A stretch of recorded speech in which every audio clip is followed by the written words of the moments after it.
আরে বইয়ের হাতে তরকারি রান্নার স্বাদ হবে কেমন করে মামা? ভাই আমার কথা বুঝলে সোজা, না বুঝলে বেকার। সোজাভাবে বুঝতে হবে। ঘরের বইয়ের হাতে তরকারি স্বাদ হবে কেমন করে?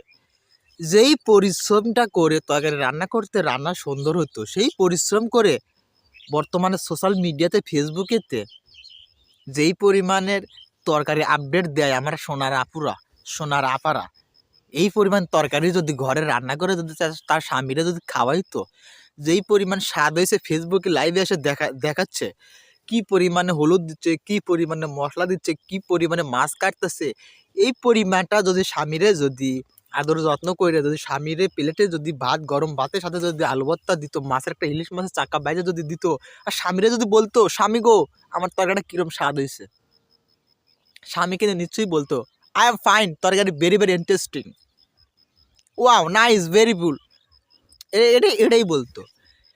এখন যেই পরিমাণে তরকারি, মাছ রান্না, সবজি রান্না ফেসবুকেতে আপুরা ছাড়ে, আমার মনে হয় ঘরের স্বাদ সব ফেসবুকে চলে আইছে। কথা ক্লিয়ার? স্বাদটা থাকবো কেমন করে ভাইয়া? ঘরে মহিলাদের হাতের রান্না তো ঘরে থাকার কথা ছিল। ঘরে স্বামীর প্লেটে, সন্তানের প্লেটে, মেয়ের প্লেটে থাকার কথা ছিল না? এখনো এখানে নাই। ঘরের স্বাদ নাই। ঘরের স্বাদ কোথায় আছে জানেন? ঘরের স্বাদ আয় পড়ছে ফেসবুকে তার ভেরিফাইড পেজে, আইডিতে, রিলসে, টিকটকে। যেই পরিবার আপা তরকারি রান্না করে ফেসবুকে ছাড়েন, রিলসে ছাড়েন, তো স্বামী তো বলবে তরকারি স্বাদ লাগে না। তারপর মাঝে মধ্যে আমি সকালে যখন নাস্তা করতে যাই, যখন একটু ফেসবুকে একটু ঢুকি, ও পড়ছে সবজি, ডিম, সকালে নাস্তা, ব্রেকফাস্ট, ডিনার করব, কি প্রস্তুতি। আমার ওইতে দেখে মাঝে মধ্যে মনটা চায় আজকে নাস্তা করব না, আজকে শুধু দেখবো যারা যে রান্না বান্নার ভিডিও অতিরিক্ত ছাড়ে, সবসময় ছাড়ে, তাদের দেখে দেখে সকালের নাস্তাটা মিটাবো।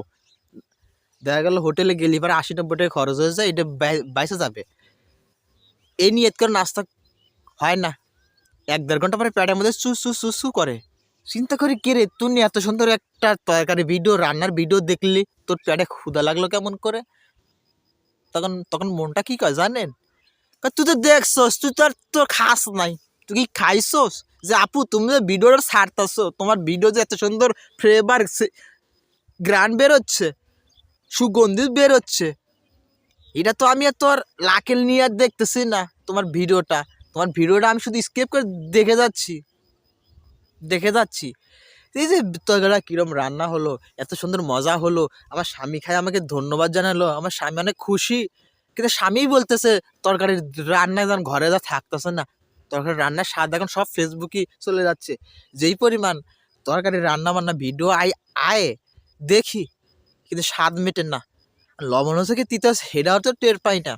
আপারা এত সুন্দর সুন্দর রান্না বান্না ভিডিও না করে স্বামীর প্লেটে তরকারিটা সুন্দর করে বাইরে দাও, ভবিষ্যতে কাজে লাগা যাবে, স্বামীর ভালোবাসা পাইবা, স্বামীর হাতটা ধইরা গান গাইবা, স্বামীরা লইয়া হানিমুনে যাইবা, স্বামী থ্যাংক ইউ ধন্যবাদ জানাইবো। কিন্তু এই ফেসবুকে এত রান্না বান্নার তরকারি দিলে হবে না, লাভ হবে না, ধন্যবাদ কেউ দিবে না, সবাই হা রিয়েক্ট দিবে, লাইক দিবে, কিন্তু স্বাদ থ্যাংক ইউ, মনের মতো থ্যাংক ইউ কেউ দিবে না।